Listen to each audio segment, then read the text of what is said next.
कक्षा 12 फिजिक्स वाले सभी विद्यार्थी ध्यान देंगे। फिजिक्स के आज मैं कराने वाला हूं आपको इंपोर्टेंट एमसीक्यू। ये बोर्ड परीक्षा 2025 के लिए इंपोर्टेंट रहेंगे। लेसन 3 के सभी क्वेश्चंस को हम करेंगे, तो वीडियो को पूरा देखिएगा अंत तक। चलिए स्टार्ट करते हैं। ये देखिएगा पहला क्वेश्चन है, यहाँ पर एक एक करके मैं सभी क्वेश्चनों को यहाँ पर सेट कर दे रहा हूं ताकि आपका ये थोड़ा सा इसको नीचे ले आ रहा हूं।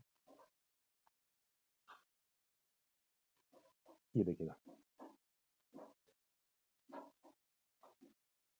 दिखाई दे रहा है पहला क्वेश्चन है, आपको समझ में आ जाएगा, टेंशन लेने की जरूरत नहीं। पहला क्वेश्चन है कि एक 24 ओम प्रतिरोध वाले तार को एक समबाहु त्रिभुज के रूप में मोड़ा जाता है। दो शीर्षों के बीच प्रतिरोध यानी कि प्रभावी प्रतिरोध ज्ञात करना, यानी कि एक तार है, ऐसे समझ लीजिएगा। ये 24 ओम का है, यानी कि इसका 24 ओम है रेजिस्टेंस। अब इसको तीन भागों में तोड़ना है, यानी कि समबाहु त्रिभुज कैसा होगा, इस तरीके का होगा।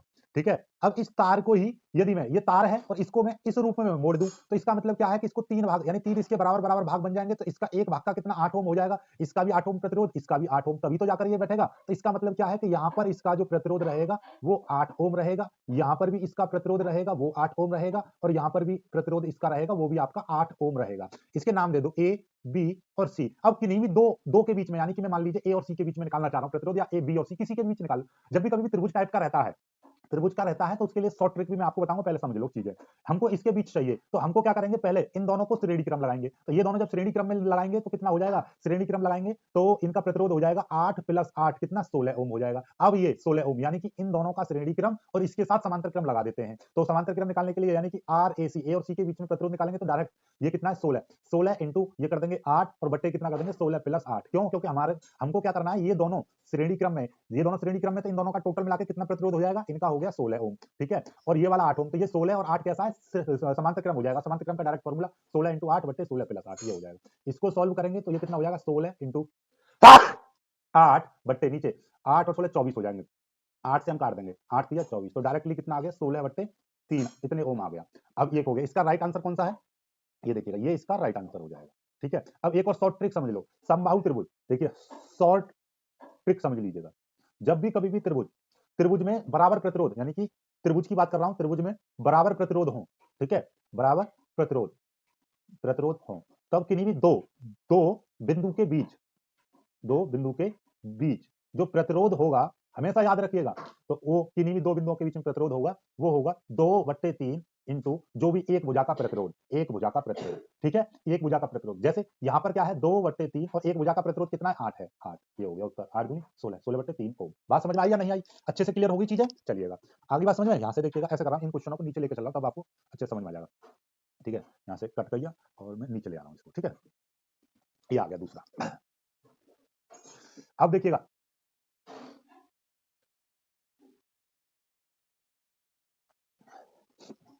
दूसरा क्या कह रहा है, दूसरा क्वेश्चन कह रहा है कि समान पदार्थ के दो घनों की भुजाएं L और 2L हैं, प्रतिरोधों का अनुपात ज्ञात करो।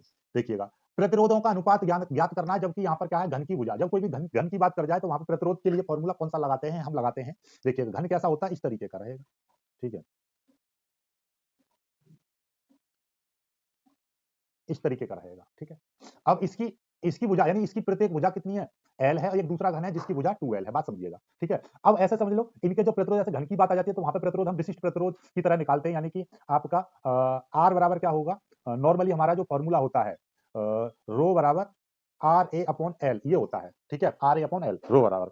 ठीक है, तो यहाँ से हम R का मान निकालेंगे तो R बराबर हो जाएगा रो इंटू L बट्टे A, ये हो जाएगा फॉर्मूला। ठीक है, चलिएगा, अब हमारा जब पहली भुजा इसकी, देखिएगा, अब हमको रो तो नहीं पता, क्योंकि यहाँ पे क्या कर रहा है, समान पदार्थ कह रहा है, तो समान पदार्थों के लिए अब हमारे पास दो घन हैं, एक घन ये है और एक घन ये है, ऐसे समझिएगा, आप एक बड़ा मान लो। ठीक है, आप मान के चलो, एक दो घन है आपके पास, एक ये है और एक ये है। इसकी एक भुजा 2L है, क्योंकि इसकी एक भुजा, देखिए यहाँ पे क्या कहा क्वेश्चन, एक की भुजा L है और एक की भुजा 2L है। ठीक है, तो अब देखिएगा, अब ध्यान से समझो कि जब मेरा यहाँ पर इसकी भुजा L है, तो इसका हम क्या मान ले रहे हैं, इसका जो क्षेत्रफल कितना होगा, L² हो जाएगा। इसकी भुजा 2L है, तो इसका जो क्षेत्रफल है वो कितना हो जाएगा, 2L का स्क्वायर, यानी कि भुजा इंटू भुजा का स्क्वायर, यहाँ पे कितना हो जाएगा, 2L इंटू 2L, लंबाई गुणा चौड़ाई, यानी कि भुजा का स्क्वायर आप बोल सकते हो, कोई दिक्कत नहीं है। तो इसका कितना हो जाएगा, 4L² हो जाएगा। बात समझिएगा। अब हमको क्या चाहिए, हमको इन दोनों का अनुपात चाहिए, प्रतिरोधों का अनुपात। तो इसकी यदि हम बात करेंगे तो इसको मैं पहला मान ले रहा हूँ L1। ठीक है, और इसकी लंबाई ये मैंने क्या मान ली, L1 को L मान लिया। ऐसे ही इसकी A2 इतना हो जाएगा और L2 इसका कितना हो गया, ये हो गया। हमारा क्या चाहिए, R1/R2 चाहिए।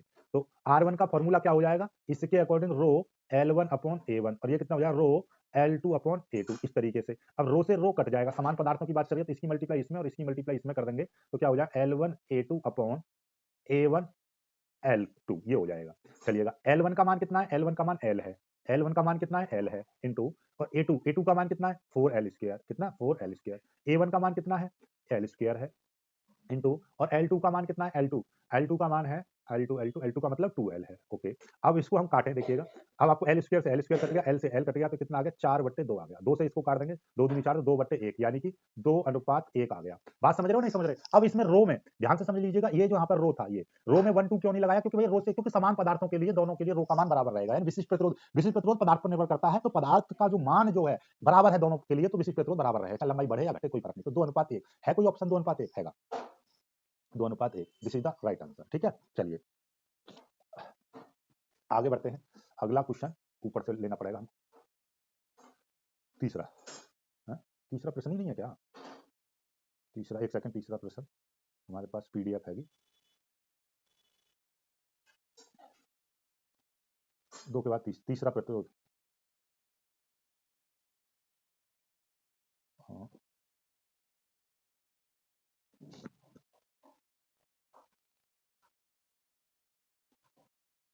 चलिए तीसरा प्रतिरोध क्या कह रहा है, तीसरा क्वेश्चन कह रहा है प्रतिरोध की विमा।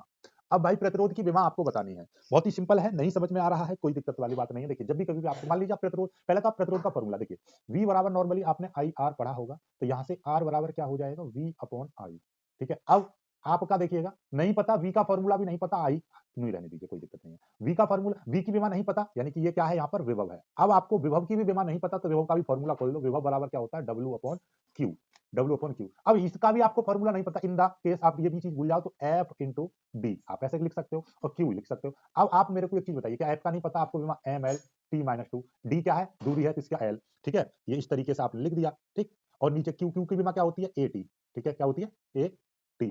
ठीक है, चलिए तो विभव की विमा क्या बन जाएगी, देखिए इनको सबको ऊपर लेके जाएंगे तो m तो जो का त्यों रहेगा, l और l कितना हो जाएगा, l स्क्वायर हो जाएगा, t ऊपर जाएगा तो t की पावर -3 हो जाएगा, a की पावर -1। तो ये विभव की विमा याद कर लीजिएगा, विभव की विमा इतनी होगी, नहीं पता यहाँ पर रख दीजिए विभव की विमा कितनी, m l स्क्वायर t की पावर -3 a की पावर -1। जो भी चीज आपको विमा ना आए उसका फॉर्मूला खोल लो। आई क्या है भैया, आई आप जानते हो, आई की विमा क्या है एम्पियर को हम ए लिखेंगे, इसको ऊपर लेकर जाएंगे तो क्या हो जाएगा m l स्क्वायर t की पावर -3 a की पावर -2, क्योंकि a ऊपर जाएगा माइनस ही हटा जाएगा। क्या ऐसा कोई ऑप्शन है, a की पावर -2 देख लो, a की पावर -2 यहाँ पर है, यहाँ पर भी है, तो कुल मिलाकर ये वाला ऑप्शन तो होगा नहीं। अब देखिएगा ये m की पावर 1, तो यहाँ पे देखिएगा ये m की पावर 2 आ रहा है तो ये भी कट गया ऑप्शन, तो ये देखिए ml स्क्वायर t की पावर -3 a की पावर -2, तो ये भी नहीं है, ये देखिएगा this is the right answer, this is the right answer. ठीक है, आप अपने तरीके से ऐसे, और कभी कभी हम सही कर देते हैं लेकिन कुछ चीजों को मिलाने के चक्कर में क्या कर देते हैं, गलत कर देते हैं, इसलिए ध्यान से करिएगा। ठीक है चीजों को, ओके चलिए आगे बढ़ते हैं।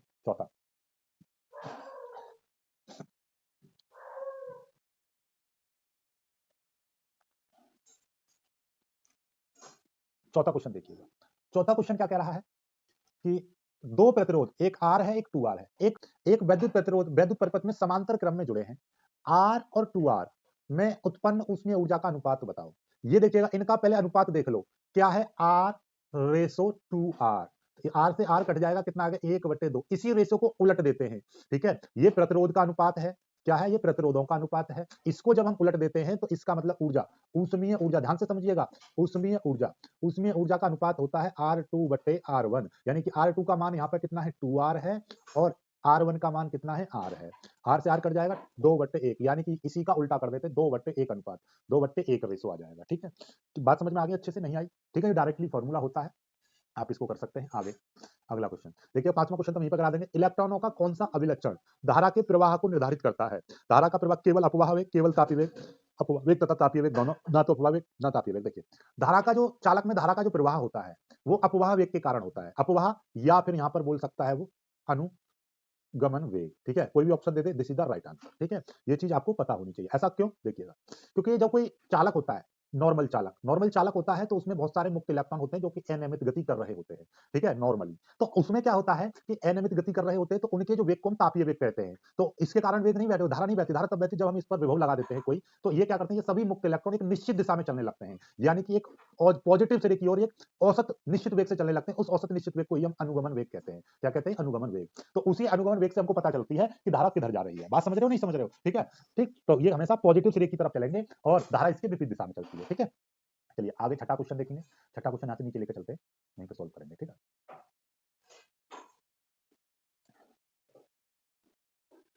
छठा क्वेश्चन क्या कह रहा है, देखिए 6 वोल्ट विद्युत बल्ब की 3 सेलों को समांतर क्रम में जोड़ा गया है, तो विद्युत वाहक बल्ब क्या होगा। देखिए समांतर क्रम में जोड़ने पर देखिए ऐसा होगा कि 3 है इस तरीके के, एक सेल, ठीक है, इस तरीके का एक सेल, और यहाँ पे ये दूसरा सेल है, और यहाँ पे ये तीसरा सेल है। समांतर क्रम में जोड़ने का मतलब ये है कि इन सबको एक ही बिंदु पर जोड़ा गया है, ठीक है, इस तरीके से, ठीक है।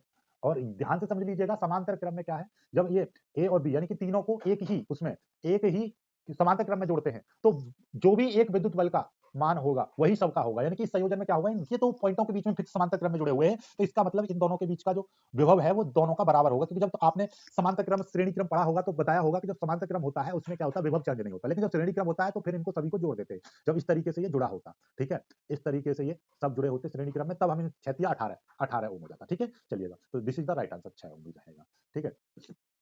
अब 7वां क्वेश्चन देखेंगे। देखिए यहीं पे इसको कहीं पे कर दे रहा हूं मैं। 7वां क्वेश्चन क्या कह रहा है कि 50 ओम प्रतिरोध, क्या कह रहा है, 50 ओम प्रतिरोध वाले धात्विक तार को खींचकर उसकी लंबाई दोगुनी कर देने पर नया प्रतिरोध। देखिएगा, यदि किसी तार को, देखिए शॉर्ट शॉर्ट ट्रिक समझ लीजिए, तार को एन गुना क्या कर रहा है, एन गुना खींच दिया जाए, एन गुना खींचा जाए, तो नया प्रतिरोध कितना होगा, नया प्रतिरोध होता है एन स्क्वायर आर।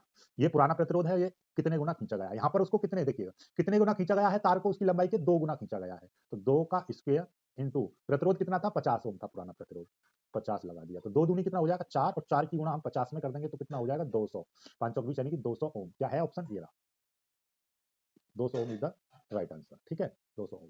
चलिए भाई अब करते हैं 8वें सवाल को। 8वां सवाल क्या कह रहा है, एक तार को खींचकर 2 गुना लंबाई कर दिया जाए तो इसका प्रतिरोध का मान क्या होगा। प्रतिरोध पूछा है, तार को खींचा गया है, सॉरी प्रतिरोधकता, अब की बार प्रतिरोधकता पूछी, और प्रतिरोधकता का मतलब क्या होता है ध्यान समझिएगा, इस चीज को रट लो। प्रतिरोध और प्रतिरोधकता, प्रतिरोधकता का मतलब है विशिष्ट प्रतिरोध, क्या है, विशिष्ट प्रतिरोध, और विशिष्ट प्रतिरोध को हम रो से प्रदर्शित करते हैं, रो की लंबाई, तार की लंबाई बढ़ाओ या घटाओ, तार का क्षेत्रफल बढ़ाओ या घटाओ, उस पर कोई प्रभाव नहीं पड़ता, यानी कि अपरिवर्तित रहता है, ये आपका अपरिवर्तित रहता है, कोई भी इससे चेंज नहीं होता है, ठीक है। ये केवल पदार्थ की प्रकृति पर निर्भर करता है कि पदार्थ कैसा है, किस प्रकृति का बना हुआ है। यहाँ पे देखिएगा विशिष्ट प्रतिरोध का मात्रक, विशिष्ट प्रतिरोध का फॉर्मूला क्या था, रो बराबर आर ए अपॉन एल, ये होता है, और इसका जो मात्रक जो होता है बबुआ, इसका मात्रक, मात्रक क्या होता है, आर का मात्रक होता है ओम, और ये है मीटर स्क्वायर, और प्रति यहाँ पे हो जाएगा मीटर, और मीटर से 1 मीटर कट जाएगा तो इसका मात्रक क्या बनता है, ओम मीटर, ओम मीटर इसका मात्रक, तो ohm metre, ohm metre, this is the right answer, ohm metre आ गया, ओके।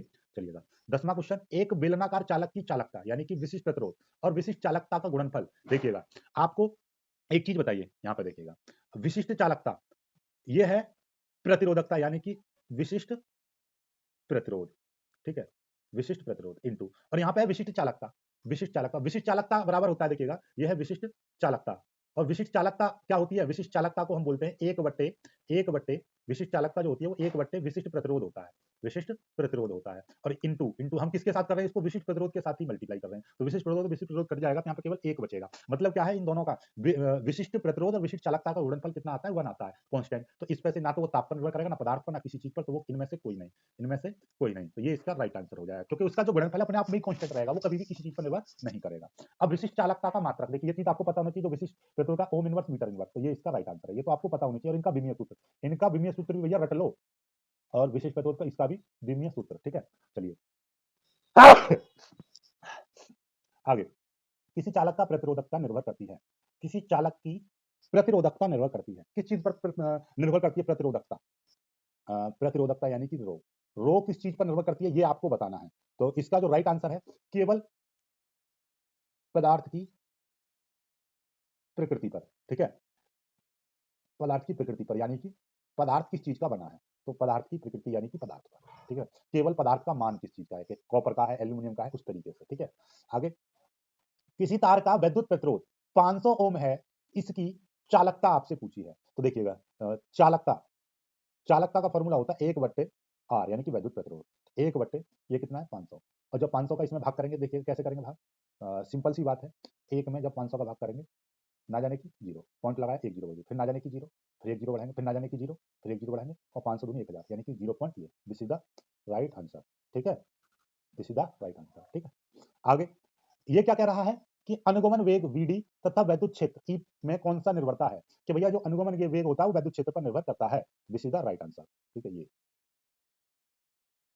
अगला क्वेश्चन ये देखिएगा कि वैद्युत धारा घनत्व J और इसमें देखिए क्या होता है, ये कौन सा है इसमें, देखिए J बराबर ये है, क्योंकि I बराबर एक फॉर्मूला होता है I बराबर ANE VD। ठीक है, ये धारा और अनुगमन वेग में संबंध रहता है। A को हम इधर ले जाते हैं I अपॉन A बराबर क्या होता है NE VD, ये आ जाता है NE VD, इसी को बोलते हैं हम J। तो J बराबर क्या हो जाएगा NE VD। तो ये this is the right answer. ठीक है, ये तो इसका मतलब देखिए आपको यहाँ से क्या है, इनके फॉर्मूले, इनके धारा घनत्व का विमीय सूत्र, इसका विमीय सूत्र, ठीक है, और सबसे ज्यादा ये वाला जो चालकता है, चालकता का विमीय सूत्र और प्रतिरोध, 4-5 चीजें हैं यहाँ से जो क्वेश्चन बनता है, जैसे कि वैद्युत प्रतिरोध, ठीक है, वैद्युत चालकता, एक विशिष्ट प्रतिरोध और विशिष्ट चालकता, विभव, ठीक है, और आपका धारा घनत्व, इस तरीके के इनके विभिन्न सूत्र आप जरूर याद कर लीजिएगा और इनके मात्रक भी। ठीक है, चलिए वीडियो को लाइक करके शेयर कीजिएगा, चैनल को सब्सक्राइब कर लीजिएगा।